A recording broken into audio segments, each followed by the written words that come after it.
All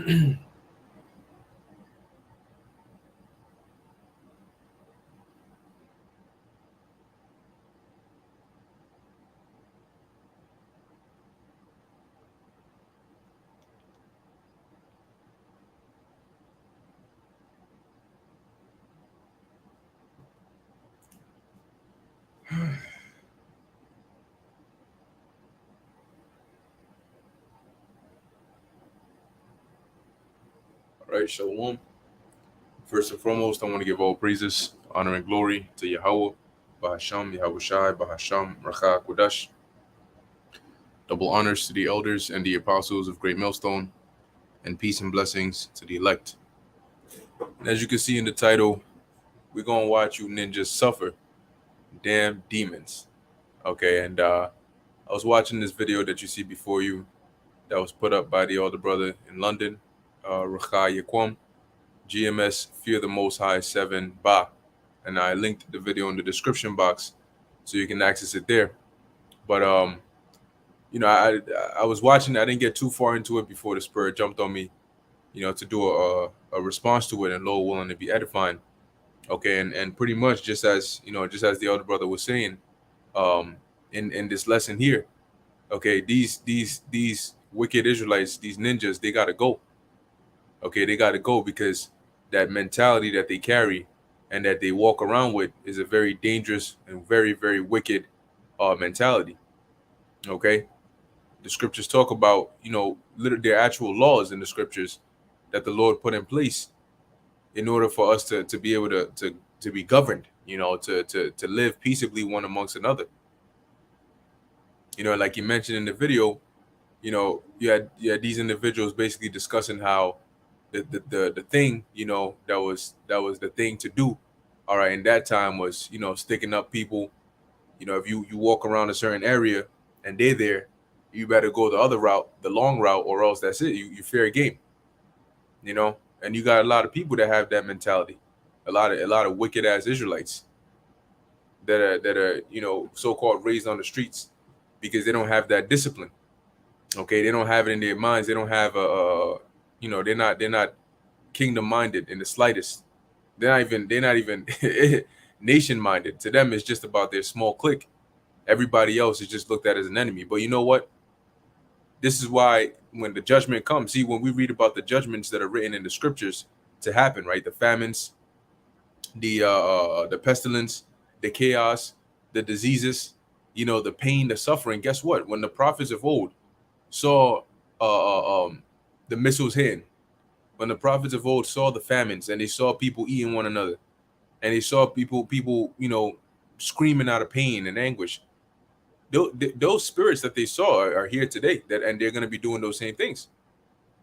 See, so for all we know, Ezra could have seen one of these wicked individuals, okay, getting judged, in which he wrote down as like, people killing one another, breaking into houses. The prophet Jeremiah mentions how, I forgot what chapter it is in, but it talks about how there's going to be so many dead bodies that they're just going to be like dung on the streets. So that means that what, they actually saw these dead bodies, and so who do you think would have been those carcasses, those dead bodies, or those people getting judged that the prophet saw in the vision? You had a lot of wicked Israelites in there. Yeah, you had heathens as well, but a large factor is going to be a lot of wicked Israelites. So when the time of judgment comes, we're not even going to lift up a finger to help you. Okay, we're gonna watch you go through that judgment, because we're gonna understand that it's ninjas like these that make the world a worse place. and the judgment is gonna get rid of ninjas like this, man. Here it is. The scriptures clearly define for us who the enemy is, and yet you got to worry more about your own people than the actual enemy. Why is that? Why are your own people more of a threat than the wicked himself? Than the spirit that was created to actually be the wicked is less of a danger to you than your own people that are supposed to be your brothers, that are supposed to be of your nation.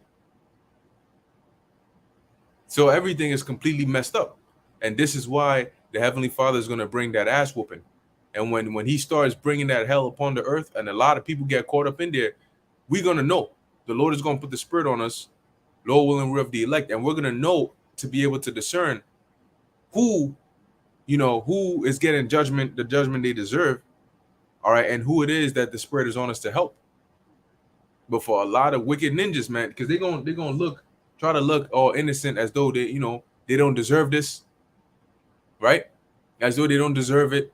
And then, damn, this is crazy. Yo, chill out, bro. Please. Yo, no. Ain't no chill out, bro. Please, nothing. Cause see, as a matter of fact, damn, what scripture? Oh, yep, there we go. There we go. Oh boy, oh boy. Let's see if we can find the scripture. Man, other men's nope, it's not it. Other men.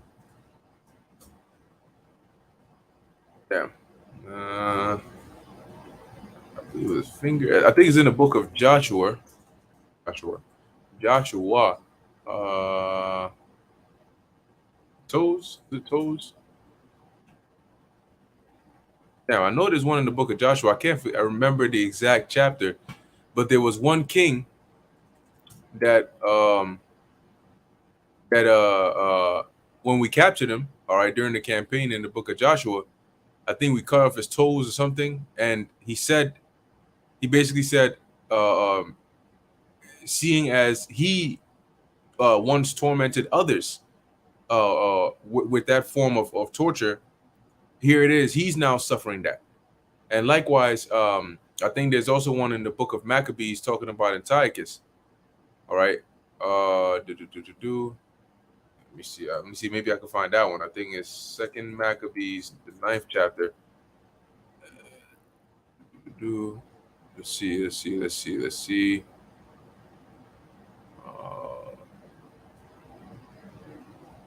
Okay. So, well, this Antiochus, da da da da da.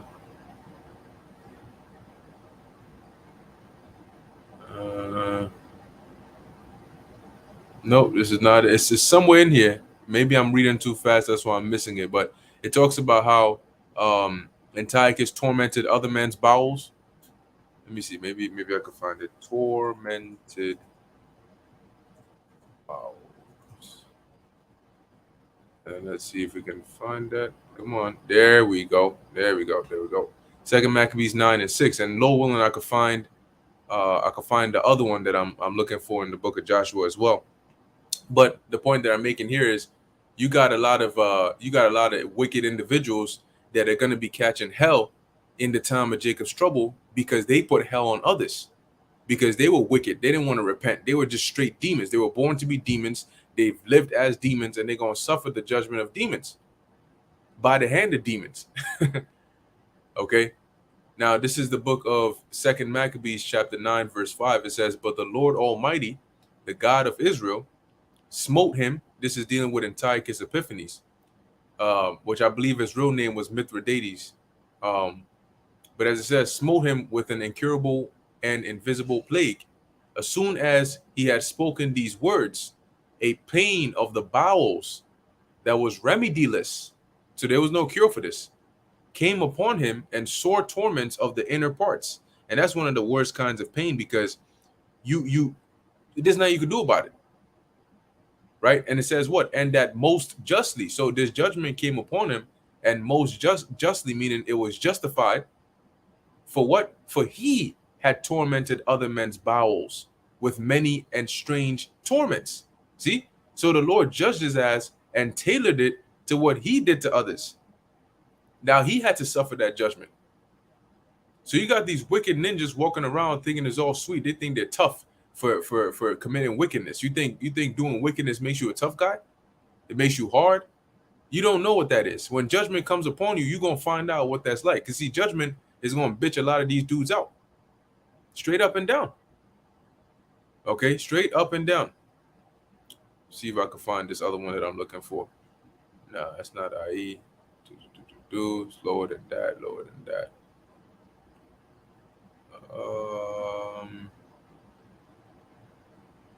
Bear with me while I see if I can find this precept in here. I'm gonna find it. I know it. I will find it. Let's see. Okay, maybe I can't find it, but it's all right. The point has been made. I just forget exactly where it was, but anyway, other.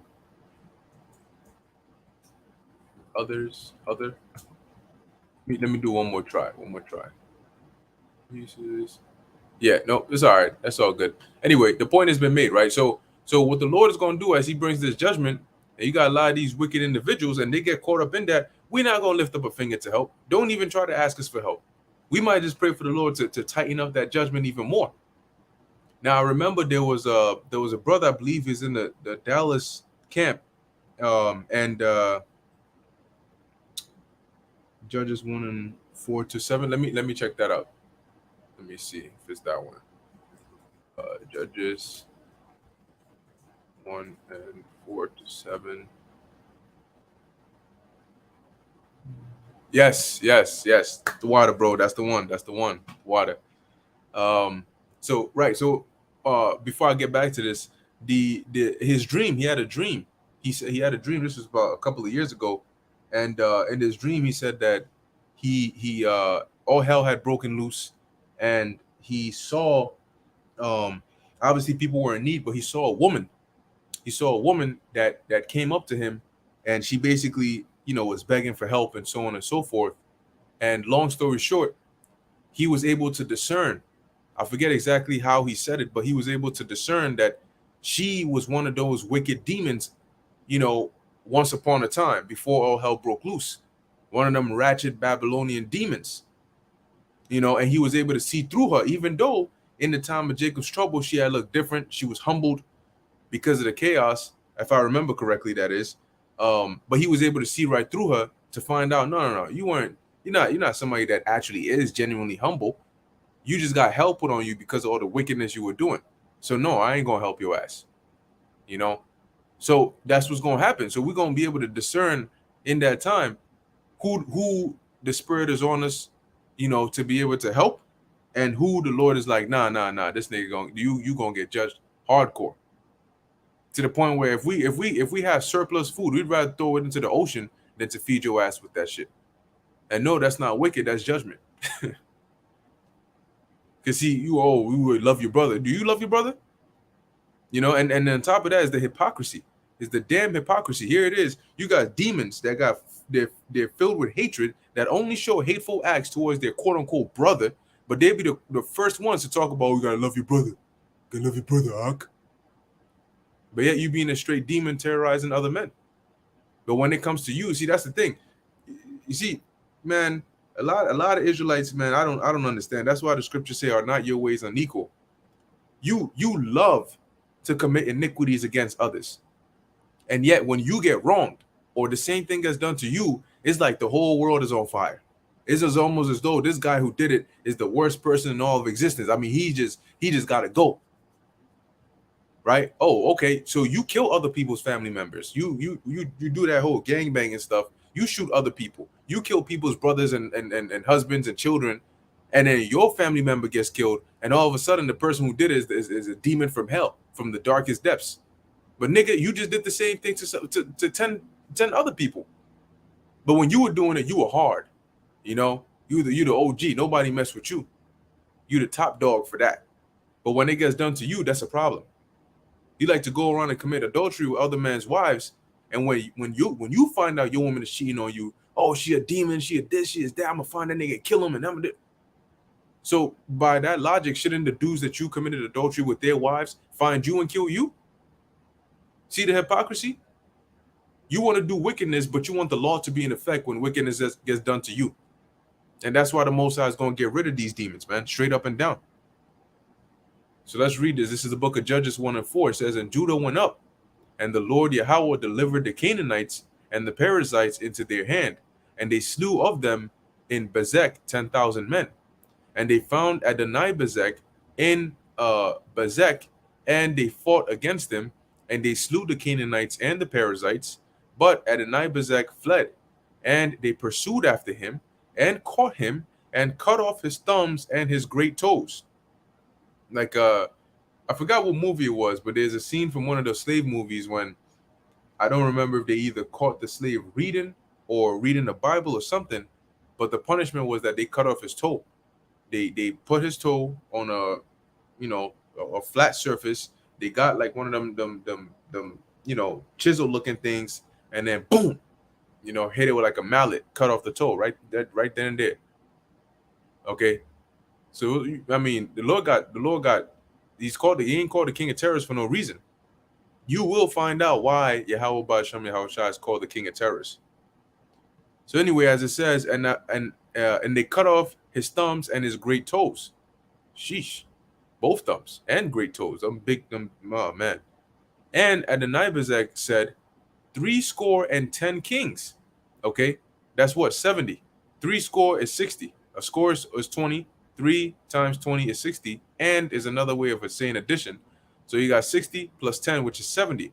So pretty much he's saying 70 kings, having their thumbs and their great toes cut off, gathered their meat under my table, as I have done, so God hath requited me.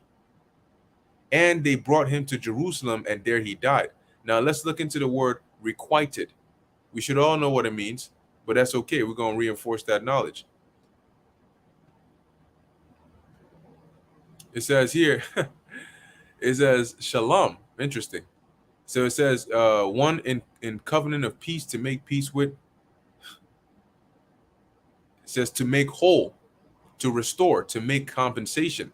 So in essence, to what he did, it was returned. He basically, his debt was repaid. Put it in layman's terms, his debt was repaid. Okay, his debt was repaid. He was compensated for the things that he did to others. The Lord repaid him for that.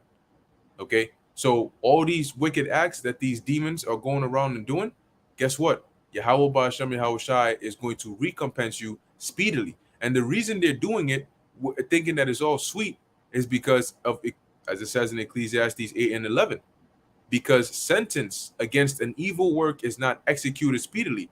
Now the sentences have already been declared. They're in the scriptures, right?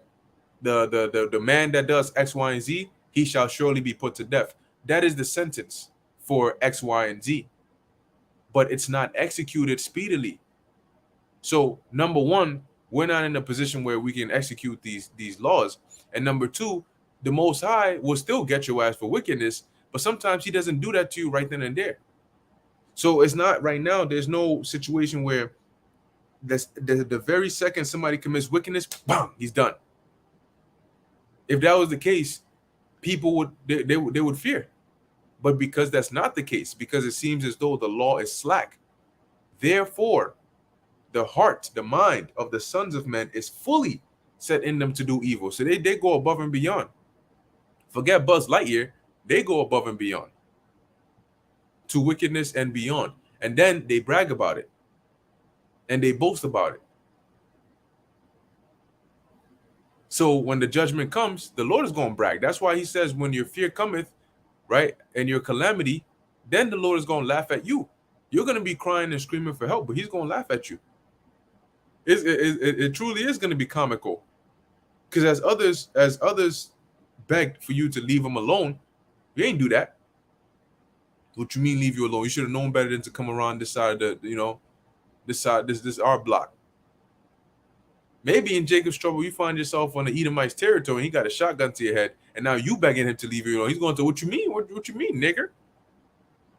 This is my neck of the woods. You should have known better. And the Lord might put the spirit on him to repeat the exact same words you done said to somebody before. And then he may pull out your tongue and cut it off slowly with a dull knife. Oh shit. So hey, the Most High, man, the Lord is just truly to be feared. And you people gonna find, see, the Lord's gonna get his fear. He's gonna get that from everybody. From the elect, it's not gonna be through experiencing the pain necessarily, but through witnessing others experience it. And for the rest, it's gonna be directly through experiencing that pain. So as it says, this is the book of Deuteronomy 21 and 18, and this is the law, and this is the reason you got laws like this in place. It's so that you don't end up with ninjas in the world today doing all this wickedness because they were stopped from their youth. When you see a corrupt child, you don't allow that child to grow up and have that wickedness and corruption increase. You try to correct it, but if you find out this is a cancer, you cut it out ASAP. And that's why you got laws like this. This is the book of Deuteronomy, chapter 21, verse 18. If a man have a stubborn and rebellious son, which will not obey the voice of his father. See, so in today's society, a lot of them don't even have fathers, that raise them up. And the thing is, these rebellious and stubborn sons, as children, as youth, those are the signs. As a youth, they're considered stubborn and rebellious. But when they grow older, then that stubbornness and that rebelliousness turns into murder. It turns into theft, robbery, and straight wickedness. And they just become a menace to society. See, it's just the early beginnings of it. So the Lord is saying, look, don't even let these little gremlins become bigger niggas that cause more terror. So it says, if a man have a stubborn and rebellious son, which will not obey the voice of his father or the voice of his mother. So if he won't obey his parents, who's he going to listen to? And that when they have chastened him, they whipped his ass, will not hearken unto them. He still got that rebellious and stubborn spirit. What are they going to do?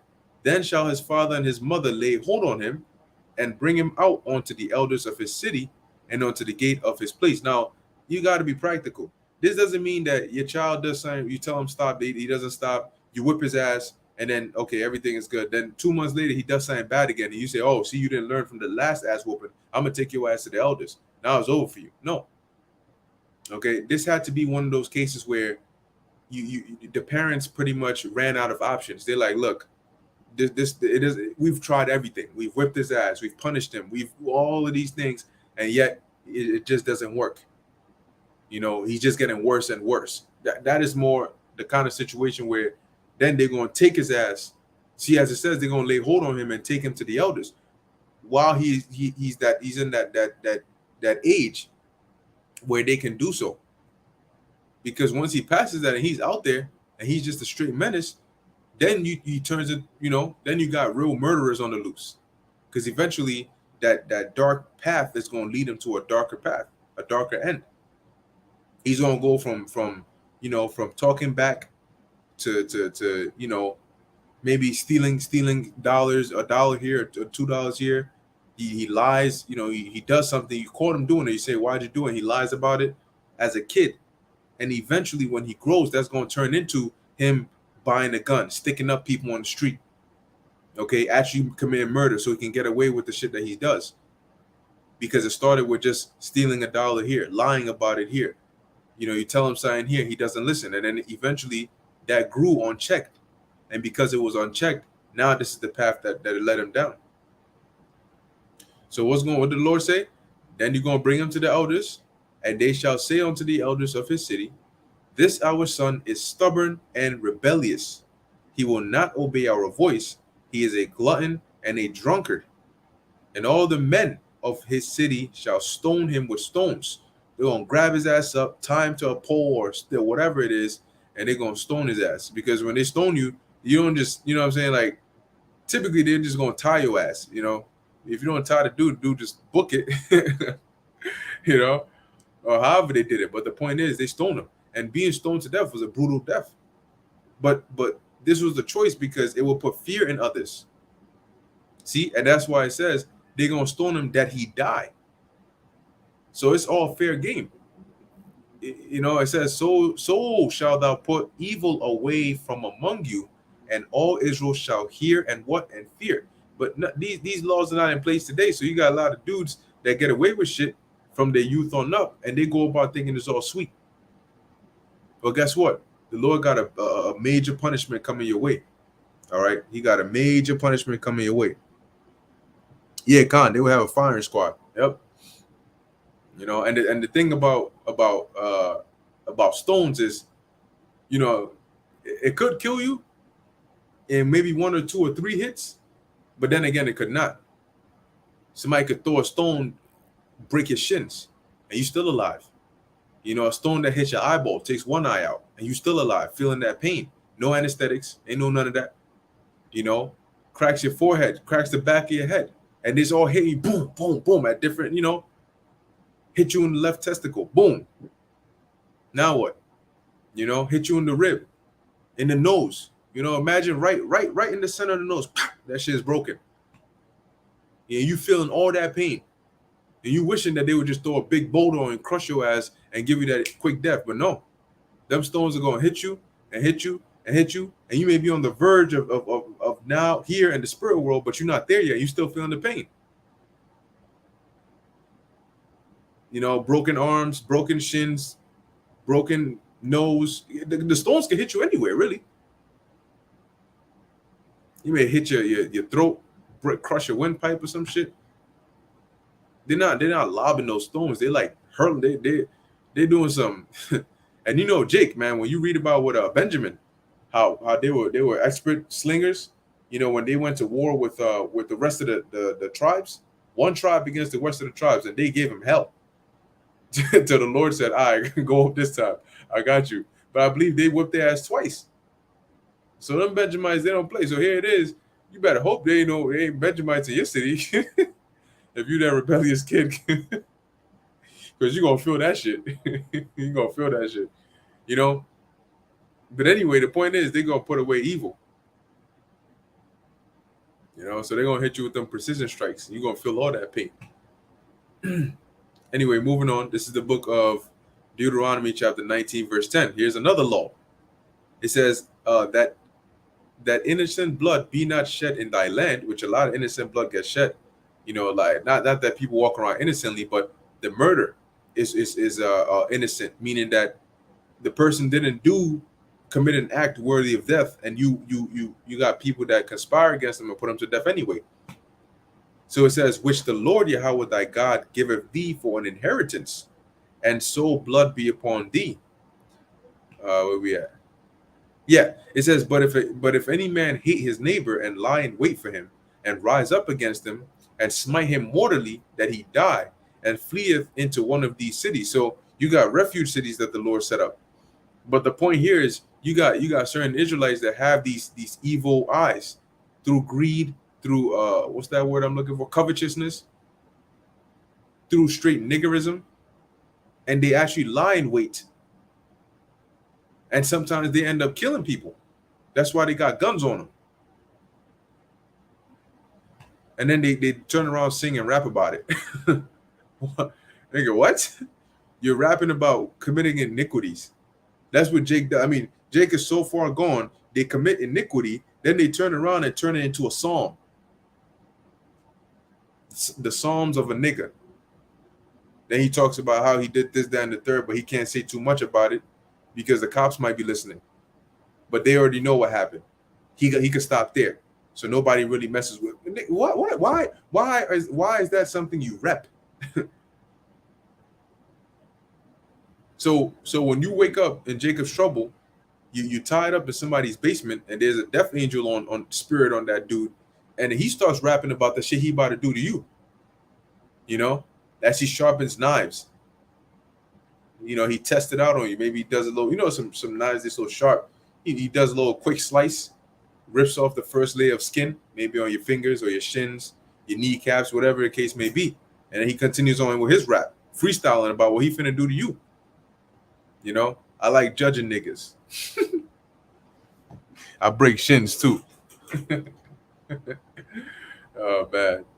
Anyway, it says here, then the elders of his city shall send and fetch him thence, and deliver him into the hand of the avenger of blood, that he may die. So basically, you commit murder, and then you run to a refuge city thinking you're gonna be safe, but they find out that you actually are a murderer. It wasn't by accident. They go say, grab his ass and bring him out here, and the avenger of blood is maybe like a relative of the individual you killed or you murdered, and they want revenge, and that's actually lawful. They can put you to death. So that's why it says here, and deliver him into the hand of the avenger of blood, that he may die. Thine eye shall not pity him, but thou shalt put away the guilt of the innocent blood from Israel, that it may go well with thee. So you really supposed to deliver this nigga onto judgment. And the avenger of blood has the right to put him to death. And that's not going to be against the avenger of blood. So when the judgment goes out, our eyes ain't going to pity these wicked individuals. No, we're going to watch you go through that hell, whether you commit cannibalism, which I got next on here, right, in the book of Jeremiah, whether you commit cannibalism or whatever the case is, whatever it is. And the Lord got us, and we got the power to help. We ain't going to do it. We're not going, because then that would be interfering in the Lord's judgment. And we're smarter than to do that or to even attempt that. Now this is Jeremiah chapter 19, verse 7. It says, and I will make void the counsel of Judah and Jerusalem in this place, and I will cause them to fall by the sword before their enemies, and by the hands of them that seek their lives. And their carcasses will I give to be meat for the fowls of the heaven and for the beasts of the earth. Now, when you read in the book of Jeremiah, the main thing he was prophesying about was the Babylonians coming up against, getting ready to come and take over Israel. And there are a lot of different chapters in here that refer to what actually happened back then, but also are prophetic in that the Lord is going to have these same kinds of judgments come upon Israel again today, wherever you may be. And then you have certain chapters in the book of Jeremiah where are specifically prophetic. But as it says here, he's going to give their carcasses to be meat for the fowls of heaven and the beasts of the earth. Verse 8, and I will make this city desolate and in hissing. Every one that passeth thereby shall be astonished and hiss because of the plagues thereof. And I will cause them to eat the flesh of their sons and the flesh of their daughters. How is the Lord going to cause that? By famine, by lack of food. And you're going to be so hungry. Hunger is triggered by I think is what is this called? Is it Ghrelin? Let me just hormone. There it is. Let's see, hunger, hormone, Ghrelin.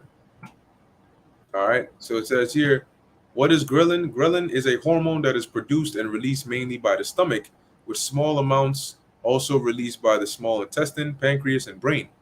Ghrelin has numerous functions. It is termed the hunger hormone because it stimulates appetite, increases food intake, and promotes fat storage. So when you're hungry, you have this Ghrelin, this hormone that is being produced or released by your stomach, all right, or your pancreas or small intestine, or your brain, wherever it is, and it's being released to tell you, hey, look, you gotta put some food in here, all right, because when you're hungry and you don't eat, your body starts to tap into your fat reserves in order to convert that to energy that it can use. So when it taps into those reserves, it releases Ghrelin to tell you, hey, you got to replenish this. Put food inside of your body. I need that. And that's where you get that hungry feeling from. Now, when the Lord brings a famine, it's not a difficult thing for him to say, oh, you know what, let me turn up the heat a little bit. And all of a sudden, here it is, there's a famine, and you feeling hungrier than ever. It's like when you go on a fast, you notice that there are days when you can actually just not eat for like almost the whole day, not intentionally, but you've just been so busy, your mind hasn't been on it, and you haven't gotten around to get to the kitchen to make something. But for some reason, it's fine. You're not necessarily bothered. You don't feel extremely hungry. You just seem to have forgotten. And then there are other days when you say, all right, I'm going to go on a fast. I'm deliberately going to not eat because I'm consciously aware of what I'm doing. That'll be the day. All of a sudden, the hunger is, hey, hold on. It's only been 5 hours in. What's going on here? I know I've gone longer periods without eating and not had problems. Why do I feel hungry all of a sudden? Because that's them demons. And them demons are able to plague your body. They're able to cause things. They're able to affect your mind and your brain and your body. You have some people that get paralyzed, and that's demons. So it's not a difficult thing for demons to try and tempt you by triggering some of these hormones to be released. The second you say, I'm going on a fast, your stomach is like, yo, knock, knock. I brought the fan. And all of a sudden you feeling hungry. Certain foods are being made that is stimulating. So the point that I'm making here is the Lord can control your appetite. The Lord can control these hormones. The Lord can make a bad situation worse for you. Meaning he can put you in a situation where there's no food, and then he can cut your appetite to where you can just go maybe 2 weeks and be fine. Or he can do the reverse and make it so going even 30 minutes feels like you've gone 3 days because of how hungry you just feel all of a sudden during a famine.